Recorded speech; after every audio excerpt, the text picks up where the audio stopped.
Yeah, man. My name's Kevin Christian, and it is. Uh, I think it's the 19th. It's the 19th of April, 2020, and several years ago, really like 5 years ago at least, um, I stumbled upon something that it would turn out to be one of the biggest things that's happened as far as remote neural monitoring and being gang stalked. Um, it's really how I got started with all of this publicity. And a lot of people want to know how to record artificial telepathy. And I've had videos like actually one of my biggest videos, and I actually took it down. I made it a private video after like 20,000 people watched it, but um, it was just a move to go forward with my channel in a direction that wasn't jeopardizing anything because of some of the things and I was saying and people that I was mentioning. So I want to safeguard my channel against any legal repercussions. So I've tried to take down as many of those type of videos as I can find on my channel. But um, since then, I've came out and talked about it a little more. But um, on that particular one, I kind of went through the technical steps on the softwares and the devices, but I'm just going to tell you what's going on and how to do this. Um, so the first thing I want you to do is try to understand artificial telepathy. All right. And if you have gang stalkers that have accessed your neural monitoring, they're on the same neural monitoring. If they've connected to you and started to talk to you, then you know how this is. And um, nobody else can hear it. And so if you're like, you don't hear that? You don't hear that? No, nobody else hears it. Just you hear it. Um, so I want to make some points about that. All right. First of all, go to your car or to if you have a radio in your home and turn on that radio and put it on a station. And so you have, say you got 107 playing. All right. Um, if you go to 99 on your radio dial, you're no longer going to hear 107. 107 still exists. It's in the airwaves. It's receivable. It's right there. But you don't hear it if you're not tuned into it because 107 is on that frequency and 99 is on its own frequency. So you don't hear each other's radio stations on the other's frequency. And if you turn it off, and you know it's there, it's in the airwaves, all right? You personally, you're not on that frequency. You don't hear it, but you know it's there because you've witnessed it firsthand because you can use a device to tune into that frequency. So take out your audio recorder, which works off of a microphone, and try to record that. Don't turn it on, just try to record it. You know it's there. There's 100 radio stations flying around you right now. You can't record them. But you know they're there. You know they're there. It's a fact. You know they're there and everybody else knows it too.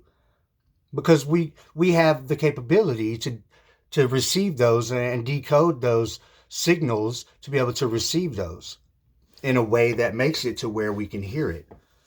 All right, so but you're not going to be able to record it, not with the audio recorder. But if you had some type of device that recorded on similar frequencies, now you're talking about a way that you could probably record a radio station without turning it on and having it come through a speaker. All right, just raw signals. All right, so if you had some sort of recording device plugged into a signal receiver, it would very likely pick up some radio stations or some of these signals that are flying around. Okay, so with that said, audio recorders are not going to record artificial telepathy from remote neural monitoring, because it's not a sound that's dispersed. Okay, it's not a sound that's been received and played out onto a speaker where people can hear it as a sound wave. Sound waves are much different than signals. So at this point, it's a signal. And if you're on remote neural monitoring and you can hear them, it's on your signal, it's on your frequency. So um, I'm not going to hear it. It's not on my frequency. It's not on my signal. It's your signal. So you're going to hear it. Just like you're not going to hear mine. All right. And if we both hear it, then it's on both of our frequencies. It's on two channels. All right. And a gang stalker or somebody with access to neural monitoring can set it up how they want to. And if you hear something, it's because they want you to hear it. Don't forget that. That's important. That's important because a lot of times people get the idea in their head like they've overheard something, like they've heard something that they weren't supposed to hear. And that's possible, and I'm about to get into that. But if you heard something, it's because they wanted you to hear it. Unless you've recorded it in a way that they didn't think was possible prior to me stumbling onto this. So it's another quick example. If you call my cell phone, I can answer that call, but somebody else standing around me, they can't get on their cell phone and hear my call and take that call or anything else. They can't hear it. They can't do anything with, I mean, unless there's some kind of hacking going on. They can't hear my cell phone. My cell phone can't be heard on some other cell phone. All right. So there could be 10,000 cell phones around. And every once in a while, you might catch a little something that bleeds through, interference. And that's the key. Okay. Because without some sort of flawed connection or some interference, some mishap, it's not going to happen. So you're not going to hear me on my cell phone if you pick up your cell phone and try to hear my call. It just doesn't work that way. They're on different frequencies. And so is every human. Every human has a unique EMF signature frequency. We resonate. And so everyone has their own. So if somebody talks to me on artificial telepathy, if there's a broadcast on my frequency, that's my signal, my frequency, and you are not going to have that. Now, maybe two people that are very close together in frequency, okay, they probably vibe really good together. It brings a lot of validity to good vibes and people that just kind of click, maybe they could get a little bit of interference in each other's signals. All right. What happened with me was many years ago, I was trying to figure out what was going on. And I started to use a cell phone call record app. And the thing was that when I would use this call record app, I started to hear people in the recordings. And I wasn't around anybody. So this was pretty interesting, especially considering the fact that I could recognize some of the people that I was hearing. So I thought it maybe had something to do with who I was calling or something like that. And what happened was, over time, I started to realize that it didn't matter who I called, that I would still hear the same people in my recordings of my calls. So even if I was to call my voicemail with one device, and I was using one device then, even if I called my voicemail or some automated system, I would still hear those same people. And I could kind of hear it through the phone. What I was hearing was interference. So it may vary depending on your frequency and the frequency of your cellular phone. And I'm sure there's better or worse matches out there that would work better or worse. So um, basically, what I discovered was um, that there's some type of broadcast going on. So when I start hearing people coming through electric motors and even like a speaker that wasn't connected to anything, it would just kind of come through the coil of that. And then like through my phone and through fans and vent noises and any water faucets, any disbursement of energy would kind of disperse that sound to the point that I could hear it. And this was before they started talking to me out loud with artificial telepathy, like voices from the sky and just voices from everywhere. It just comes from wherever they want. It's not like a voice in your head. It's not like that at all. It's very different than that. It's almost like somebody's talking from another room or something. You're like, you know what? They could really make it come from the direction that they choose, depending on where they put that broadcast. So, all right. So, in time, I realized that this is a broadcast, and over time, I realized that the humans are the receivers of this broadcast, and basically, didn't matter who I called. So I discovered that I could call myself. And this is pretty much when I started doing a lot of recordings and recording all the time. I had found a way to record artificial telepathy and telepathic gang stalkers, even when they weren't talking to me. So at this point, you could start to get a little bit that you can believe in. Not something they told you, okay? Not something they wanted you to hear, but just something that's going on. Something that they didn't intend on you to be able to listen back to that. And it's not perfect. It's not perfect. You're not just going to hear them talking on your call recording like you hear me talking. But sometimes you will. If you do this, now I used to do this day in and day out. Sometimes up close to 24 hours a day, I may have recordings going. And I would keep either two cell phones, or I would plug iPad or another old phone to Wi-Fi, or I would use a landline some way. Even if I had to call some type of automated system for an hour, I would do that. And I had a call recording app on my device. So I was just doing these recordings all the time. And I realized if I keep the phone near me, then on some levels, sometimes the broadcast would interfere into the cellular signal. So EMF broadcast, artificial telepathy, it is a microwave signal. It's embedded on certain frequencies. And when you use a cell phone, it can interfere into that.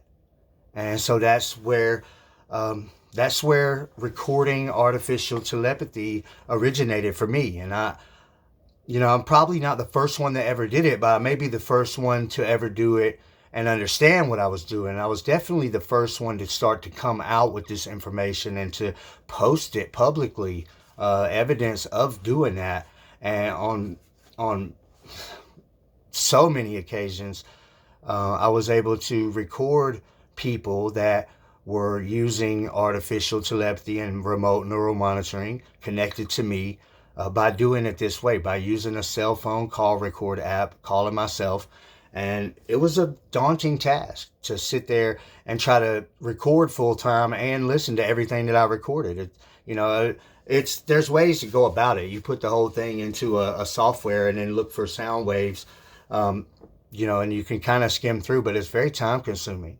And I was able to learn a lot about noise reduction and limiting and bringing up the what is there when you can hear people to make that more clear and loud enough for people to hear it. But sometimes it would just come through so clear I didn't have to do nothing. And it was very conclusive on many occasions.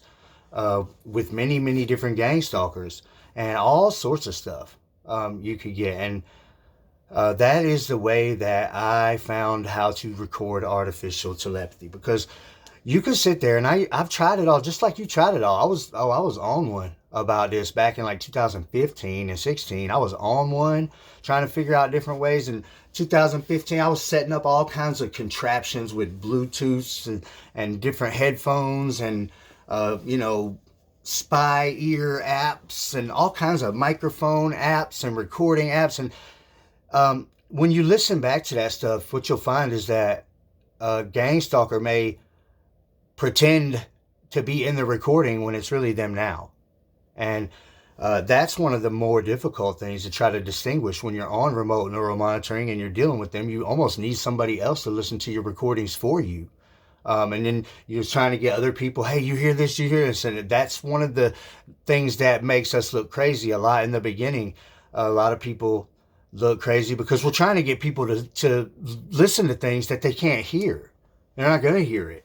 It's not there most of the time. It's not in the recording. And we're trying to get, our parents and our friends and our family to listen to this. The police, listen to this. And they're like, all they can hear is a little bit of static. They don't hear this artificial telepathy because it's not actually in the recording, because you're using a voice recorder, a microphone, to record sound waves when you're not dealing with sound waves. You're dealing with an embedded signal, just like a radio station flying through the airwaves or a cellular phone call flying through the airwaves. It's not sound waves, and you can't physically hear them as if they were a sound wave. They're not a vibration on a level that can be heard by a human ear listening for a sound. All right, so this broadcast is the exact same. And the only reason you can hear artificial telepathy is when it's on your specific frequency. So you're not going to have any success trying to record artificial telepathy as a sound wave, meaning videos are not very good at it. Maybe every once in a while you might catch a little interference. Audio recorders, that's not how it works. It's just not how it works. So it's time wasting. You're wasting your time trying to make it work in that way when it's not a sound wave in a way that can be recorded by a microphone. One thing that I had the ability to do on one of my older phones, and my phone now can't do it, but while I was doing a call recording, I could also go on video. And what it would do, and it's going to be in the way that the coding is written of what has priority to what has priority over this and that and how things mix up. But on that particular device, it was a HTC device. And on that particular device, I could actually use the video while I was on the phone call. And so if I was on a phone call recording and I did the video, then it would come through the video. The audio on the video would be through the cellular rather than through the microphone. So once it comes through the cellular, then it has converted itself into a microwave signal, and then I was able to catch artificial telepathy broadcast on as audio on the video. If you understand what I'm saying. So, but most, like my device now, if you try to use a video while you're on a phone call, it won't work. And it's just in the way that the coding is written. And you could probably alter that if you were some kind of expert hacker. But I'm not, but I do understand how it works. But ultimately, that is why a lot of TIs end up looking crazy. Here, listen to this. Nobody can hear it, but you want everybody, the police and your mom and your your spouse and everybody else, please listen to this. And you don't hear that? No, they don't. They don't. And the only reason you hear it half the time, most of the time, is because it's the gang stalkers now, right now, in real time, pretending to be in your recording. So they have a lot of tactics, and this is typical. This is typical stuff that they do. It's just one of the little games they love to play, is to pretend to be in your recording. And they'll sit there, they're good at it. They'll sit there and say the same thing right when you're listening for it. And they know what you're listening for. So it's almost like you're queuing them up. It's like you're queuing them up. Like, so you're listening. You think they said this at this point, so you listen back again, and you're waiting like right now, and then they do it again. So you're actually helping them be better at it. You're helping them be better at confusing you, and it's working. So that is exactly how it works, and I went through that a lot, and I had a lot of different tactics to make sure that it was in the recording, and I got very technical on them, and that's where this all started for me, really, as far as becoming public about things, was accidental discovery, like learning how to record remote neural monitoring, artificial telepathy, EMF broadcast, um, just by coincidence. And so I was lucky enough to be um, able to understand what was happening and put it all together. And now I want to bring it to you again. And I hope this can help you guys, because the way that a lot of people go about it is wrong, and it's not a possibility. So I try to explain it where everyone can understand it, and I hope this video helps. So my name's Kevin Christian. I appreciate you guys watching, and I'll talk to you later.